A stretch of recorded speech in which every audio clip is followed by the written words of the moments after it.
अस्सलाम वालेकुम। 2024 के पार्लियामेंट इलेक्शन को नज़र में रखते हुए तेलंगाना के पार्लियामेंट के 17 सीटों पर एक सर्वे किया गया। उस सर्वे रिपोर्ट में ये बताया गया कि इन 17 एमपी सीटों में से कांग्रेस अब की बार 11 सीट जीतेगी और 2 सीटों पर आज की तारीख में कांग्रेस 30,000 से 50,000 वोटों से पीछे है। अगर आने वाले 3 से 4 महीने में कांग्रेस इन 30,000 से 50,000 वोटों पर इन 2 सीटों को भी कवर कर लेगी तो टोटल कांग्रेस 13 सीट तेलंगाना में एमपी के जीत पाएगी। मगर आप ये समझ रहे होंगे कि तेलंगाना में अभी कांग्रेस के सिर्फ 3 एमपी है, 3 से 13 पर कैसे पहुंचेगी कांग्रेस। तो आप पिछले तेलंगाना का असेंबली इलेक्शन का रिकॉर्ड चेक कर लीजिए, जहां पर कांग्रेस इलेक्शन से पहले सिर्फ 4 एमएलए थे, इलेक्शन के बाद 64 एमएलए कामयाब हुए। तो जिस तरह से 4 से 64 पे एमएलए पहुंच सकते हैं, तो एमपी 3 से 13 पर पहुंचना ये भी पॉसिबल है। तो अभी जो 2 सीट पर कांग्रेस जहां पर 30,000 से 50,000 वोटों से पीछे है, उसमें से एक सीट आप हैरत करेंगे कि हैदराबाद पार्लियामेंट है। हैदराबाद पार्लियामेंट में सिर्फ कांग्रेस अभी एमआईएम से 30,000 से 50,000 वोटों से पीछे है। मगर आप यहां पर यही समझेंगे कि नहीं नहीं, ये तो पॉसिबल नहीं है। 1984 से 2024 तक पिछले 40 साल से यहां पर एमआईएम का कब्जा है, ये एमआईएम का गढ़ है, किला है, फला है। मगर आपकी सोच, आपकी मिजाज असेंबली इलेक्शन में भी यही थी। याकुतपुरा असेंबली कॉन्स्टिट्यूंसी को लेकर आप यही समझ रहे थे कि याकुतपुरा 30 साल से एमआईएम का गढ़ है, एमआईएम की नाक है, किला है। मगर आप जब रिजल्ट आया तो आपने देखा कि एमआईएम सिर्फ वहां पर 800 वोट से कामयाब हुई और 800 वोट से अमजदुल्ला खान साहब वहां से हार गए।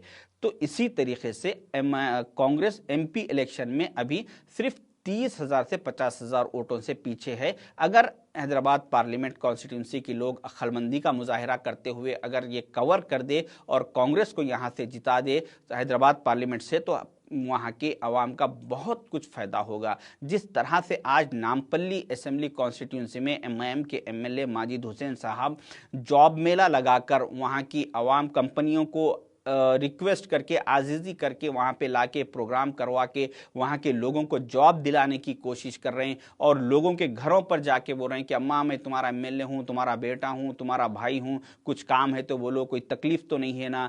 तो ये बोलने की, ये कामा करने की वजह सिर्फ एक ही है कि वहाँ पे एक फिरोज खान साहब जैसी शख्सियत एक मजबूत अपोजिशन के तौर पर है। इस वजह से वहां के लोगों की एमआईएम की तरफ से खिदमत करने की कोशिश की जा रही है। वही जॉब मेला एमआईएम की तरफ से चंद्रानगुट्टा कॉन्स्टिट्यूंसी में नहीं लगाया जाता, वही जॉब मेला बहादुरपुरे में, चार मीनार में, कारवान में नहीं लगाया जाता, क्योंकि वहां की आवाम अभी सो रही है। इसी तरीके से याकुतपुरा कॉन्स्टिट्यूंसी में कल तक जहां पर चबूतरा मशीन के तहत जो बच्चे रातों में चबूतरों पर बैठा करते थे, तो वहां की पुलिस बच्चों को लटों से मार के लेके जाके पीएसओ में बिठा दिया करती थी। आज उसी याकुतपुरे में, उसी चबूतरों पर और वही बच्चों को के साथ रात में 12 से 1 बजे वहां के एमआईएम के एमएलए साहब आके चबूतरे पे बैठते हैं और लोगों से कहते हैं कि अगर आप लोगों को कुछ भी तकलीफ है तो आप लोग मुझे बताइए, मेरा ये पर्सनल नंबर है, आप रखिए, मैं आपके प्रॉब्लम सॉर्ट आउट करूंगा। वही पर्सनल एमएलए का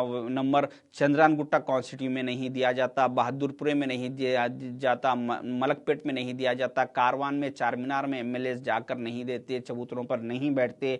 उसकी वजह यह है कि याकुतपुरा कॉन्स्टिट्यूंसी में अमजदुल्ला खान साहब जैसी एक मजबूत ऑपोजिशन लीडर होने की वजह से वहां के लोगों की खिदमत की जा रही है। तो इसीलिए मेरी आप लोगों से रिक्वेस्ट है कि एक बार आप लोग ये डिसाइड कर ले कि अब की बार हम एमपी में कांग्रेस को जिताएंगे और एमआईएम को हराएंगे। उससे होगा फायदा ये कि अगर मई के महीने में इलेक्शन हुआ 2024 के और जून के महीने में रिजल्ट आ गया कि कांग्रेस वहां से कामयाब हो गई, तो आप लोग मेरी बात नोट करके रख लीजिए, रिकॉर्ड करके रख लीजिए कि उसके बाद से जुलाई के महीने से कांग्रेस 2029 का इलेक्शन जीतने के लिए आप लोगों के दरमियान आ जाएगी। कांग्रेस का एमपी आप लोगों के साथ रहेगा, वहां पे डेवलपमेंट करने की कोशिश करेगा, दुनिया बहुत कुछ करने की कोशिश करेगा। और वही जो एमआईएम के एमपी साहब जो थे, जो 40 साल से वहां पर उनके गढ़ था, मगर जो अगर जून में वो हार गए मई के महीने में, तो उसके बाद वो आप लोगों के दरमियान आ जाएंगे। एक्स एमपी, सारे एमएलए, एमआईएम के सारे एमएलए, सारे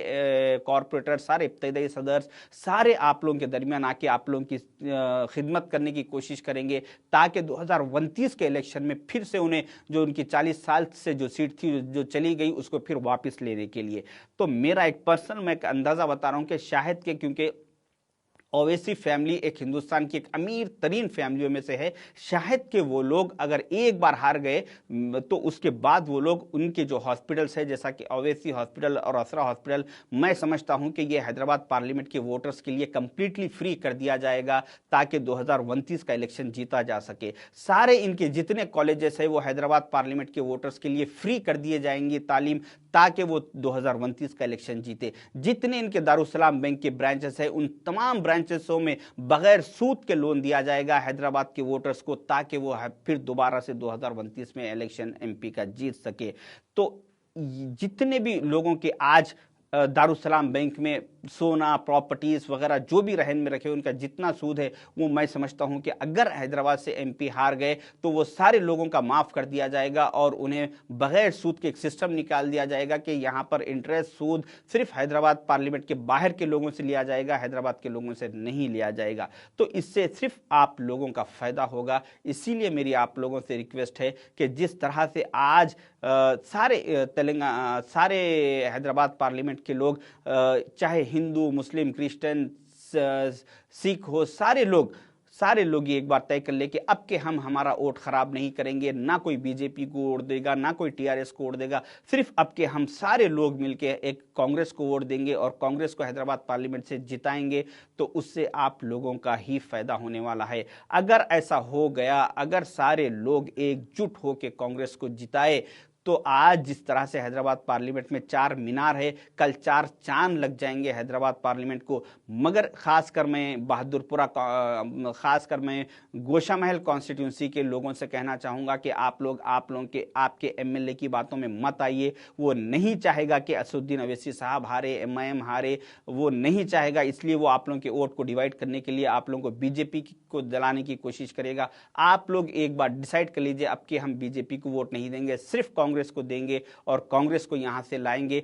अगर कोई भी आपको ये बीजेपी को वोट देने के लिए बोल रहा है या कोई टीआरएस को वोट देने के लिए बोल रहा है, तो वो सिर्फ एमएम को जिताने के लिए बोल रहा है, ना कि जैसो वो पार्टी के लिए।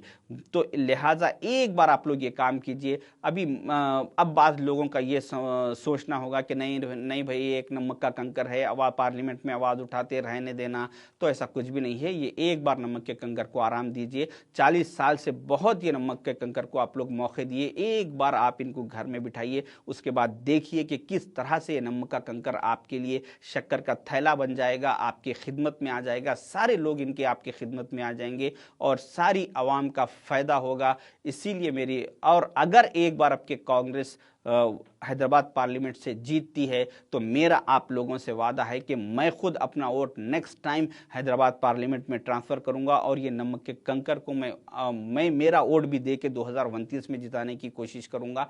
मगर शर्त यह है कि आप लोग एक बार आपके कांग्रेस को जिताइए। अगर एक मजबूत अगर ऑपोजिशन रहेगा तो इसमें हैदराबाद पार्लियामेंट के लोगों का ही फायदा होगा।